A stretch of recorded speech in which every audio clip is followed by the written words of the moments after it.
Hello. Welcome to the Fit and Free Show with ZGALA, the Art Angel. That's me.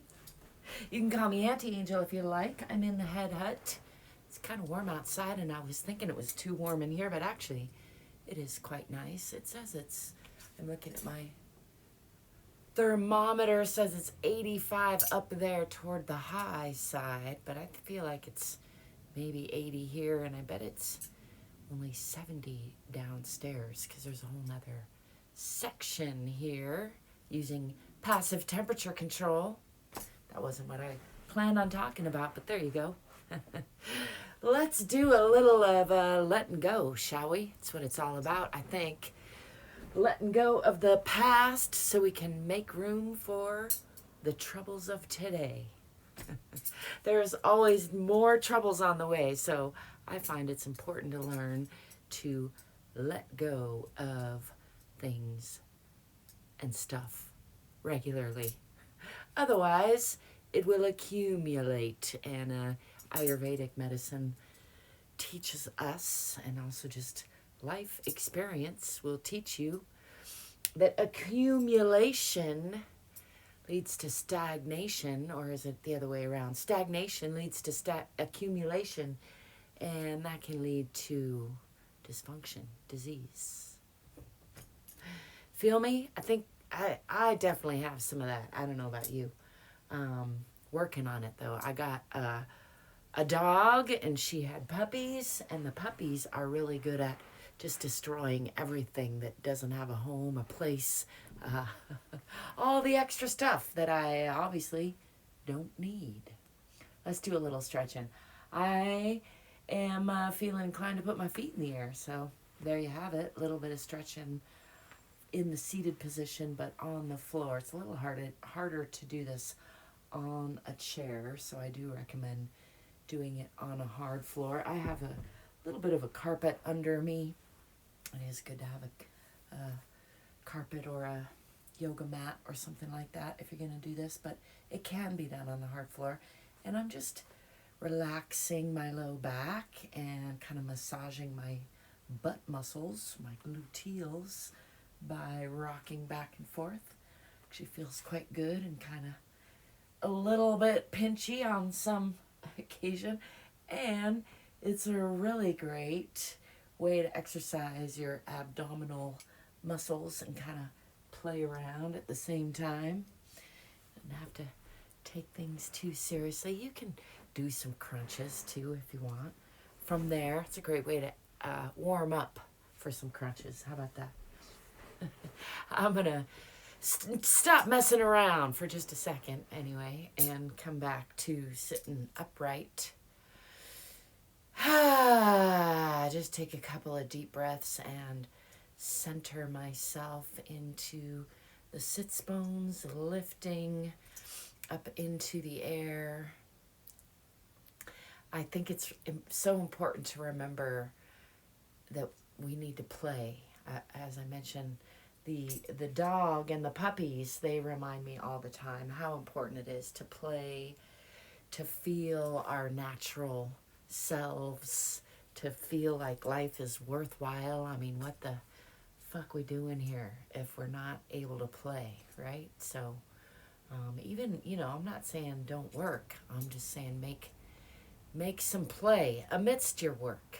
If you can do that, the work gets not only more fun and easy, but more productive. It's amazing. It's amazing. Playfulness makes for more productivity.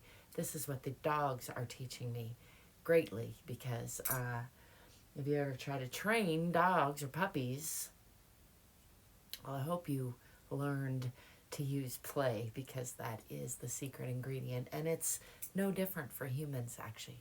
We learn really well from play. Let's do some swaying. Speaking of that, I was going to do a whole series of movements, and instead I'm just doing this freestyle thing. Go figure. I end up doing that a lot, and I think it's important to allow myself to do that, because that's what my body needs sometimes. And by, again, playing, kind of just following the body's lead, starting off small, maybe getting larger, just exploring what kind of movements the body wants to make. That is a great way to stretch and strengthen, but also discover things about your body and maybe discover new movements that feel good to make in your body. I like to make these wavy, spirally movements I've noticed over the years. It's not new to me now, but feels good, like wringing out the system to add a little twisting.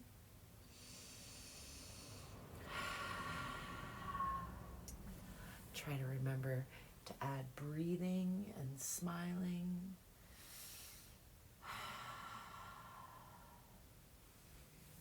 To whatever else I'm doing.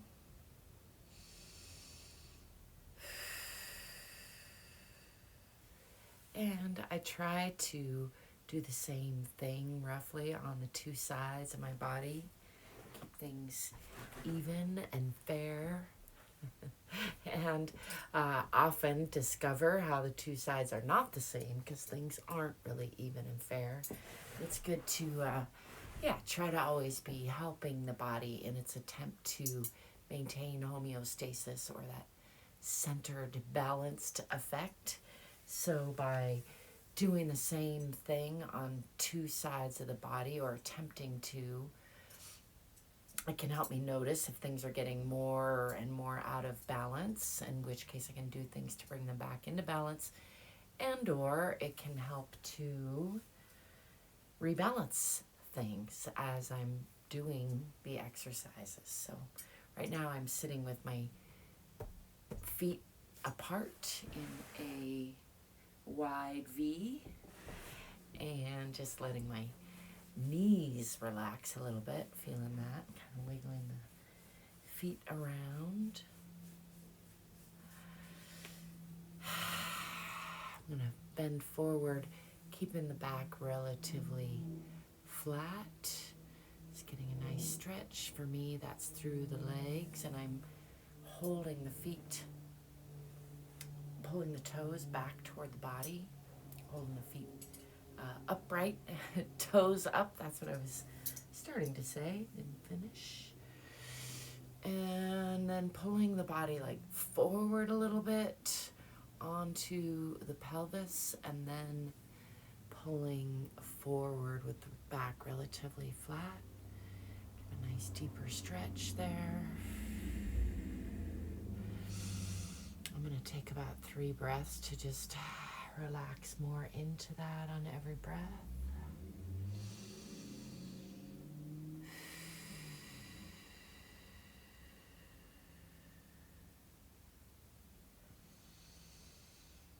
Maybe even a 4th breath.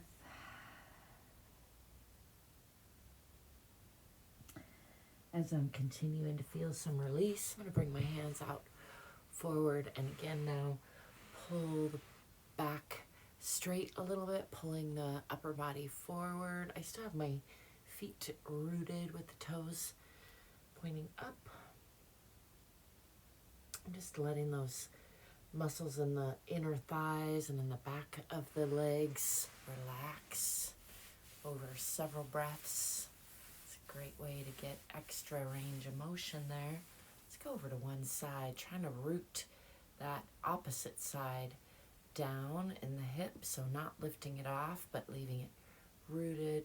And then I'm going to bring this hand over and using this hand for support on this leg or reaching for the toes. I'm going to come over to this side. Maybe looking up at the elbow or forward. Maybe alternating. Sometimes it's helpful to let that opposite side come up a little bit and then push it back down. Just kind of see the contrast. And again, staying there for maybe 3 to 5 breaths, just letting it relax a little bit more. Get a little deeper into that stretch. I'm using this opposite hand to sort of pull the body down, and I've got my elbow hooked on that knee now, so I can add a little bit of torque to keep the body in that same general plane as the leg. Still trying to keep that opposite hip rooted down.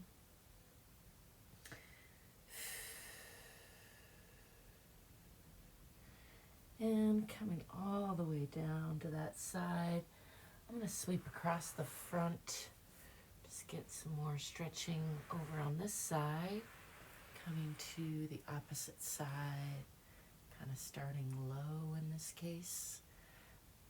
Which is a little trickier. So I'm actually not going to stay there long. I'm going to come up, recenter, and then bring this hand out over this side.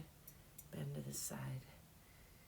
And again, kind of root that opposite hip down, reaching for these opposite toes, and noticing how the two sides are different, as I mentioned earlier, and they are. Noticing where they're different, where I'm holding tension, and as I compare the two sides, I can feel parts of my abdomen and back and legs and arms where I'm holding tension differently on the two sides. Just continuing to breathe and come into that side bend, bending that elbow, maybe adding a little twist there. Got some strain in my low back that's happening on this side, so just noticing that, giving that time. Make sure you always listen to your own body. Don't push it in any place that doesn't feel right for you at the time. Got a lot of crackling there, which isn't good. Isn't that unusual for me, but I am noticing it. I've not been doing my exercises, so I am getting back on track once again. It is amazing to me how quickly I can fall off track, and then how the time flies by, and it might be a whole year since I really was good about doing my 100 minimum reps plus some every day. So here I am. It's August 3rd, I think. It's August 2nd or 3rd, the beginning of August 2025. And here I am recommitting to do my minimums every day, and then do more than the minimums lots of days. But I find if I set the bar real low, do that minimums, for me 100 any reps is a framework I use often, so it's probably the framework I will start with. It's easy to add on to, but it's also a real low bar, so it's any reps. If I count them, they count, and I can do them all at once or spread them through the day, and they can be easy or hard. And so that really allows me to just check in with my body at least a couple minutes every day and do something towards strengthening and stretching my body, listening to my body, giving it that attention. I hope you're doing the same for yourself. I'm going to sign off because this video is getting long for a short video. And I am going to do some more of my minimums, because none of that counted, because I didn't count any of it. So it did count as a nice stretch, though. And I like to always remind you that you are worthy of your own unconditional love. First, foremost, always and always. So I hope you are giving yourself that. I hope you're giving yourself at least 2 minutes a day of some attention as well. And I have a whole list, alphabetized list of 2-minute tools that I put together while I was writing my last book, The Shift. And if you are interested in those 2-minute tools for emotional fitness, I would be happy to pass them along to you. There should be a link where you can send me your email, and I can email you that list somewhere down there. So check it out. As always, thanks for being you. Thanks for stopping by. Thanks if you like and subscribe. And I'll be seeing you soon. Ciao for now. Peace.